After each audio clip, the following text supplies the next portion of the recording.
tendría que ser muy claro para los agricultores y para los agrónomos, los científicos, que la solución es recuperar, no es ir para atrás.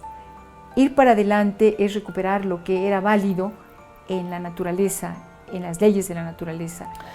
Je pense qu'il faut que le fermier soit conscient en fait de l'importance de son travail. Effectivement, c'est important qu'il choisisse des bonnes plantes, des variétés qui sont en adéquation aussi avec les conditions climatiques dans son pays. Mais il faut vraiment qu'il soit conscient qu'il est un maillon essentiel dans la filière du cacao et que tout ce qu'il va faire pour améliorer la qualité de son produit, au final, ça aura un impact sur la qualité du produit final et ça peut avoir à très court terme un impact. Lui, s'il fait de la meilleure qualité, il vendra mieux ses fèves de cacao et il vivra mieux aussi. Donc je pense qu'il faut aussi qu'il prenne conscience de cela pour bien travailler et globalement améliorer la qualité et la quantité de cacao pour répondre aux besoins mondiaux. El futuro comercial del cacao es sumamente halagador. Yo creo que sembrar cacao es una buena inversión en este momento, considerando todo el incremento de la demanda y toda la situación mundial. El asunto es qué sembrar, qué me asegura un cultivo perenne, realmente lidiar con los problemas actuales que tiene la cacaocultura, como son las enfermedades, el cambio climático, incluso hasta los cambios en los gustos de los mercados. Me parece que definitivamente la utilización eficiente e inteligente del recurso genético de cacao es la solución para el futuro. Pour moi, l'avenir du cacao, pour ma part, c'est pas la standardisation des cacao.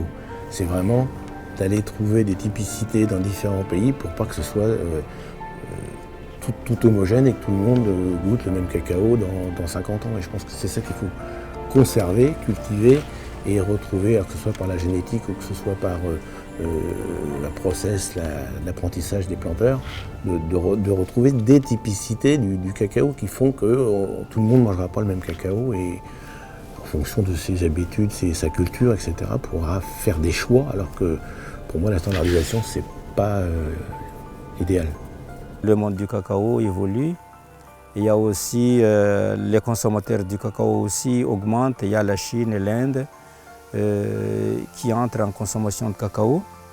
Alors là, on nous exhorte de planter encore plus parce que le cacao, il y a encore un avenir pour un certain temps long. Et ça se voit aussi sur les prix. Les prix, c'est très compétitif. Les prix du cacao montent chaque année. Et en ce moment, donc, on le voit que c'est déjà mieux. Hein? Oui. We feel that in future, the lifestyle of the farmers will change completely because they will have a lot of money to do many other things for themselves and their family. So I know that in future there will be less span and things will be easier for the farmers.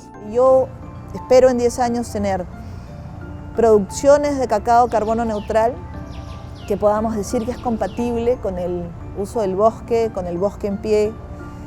Un productor que sabe que añade valor por cada cosa que hace, con estándares de competitividad muy altos y muy claros, donde producimos más por hectárea sin tener que ampliar la frontera agrícola amenazando el bosque y donde la fuente de todo esto implica aprovechar de manera sostenible el territorio, una gestión integral del territorio, con el cacao, con la madera, con la ganadería, con todas las actividades productivas, pero teniendo a la persona, al ciudadano en el centro, mejorando calidad de vida. Eso es lo que espero.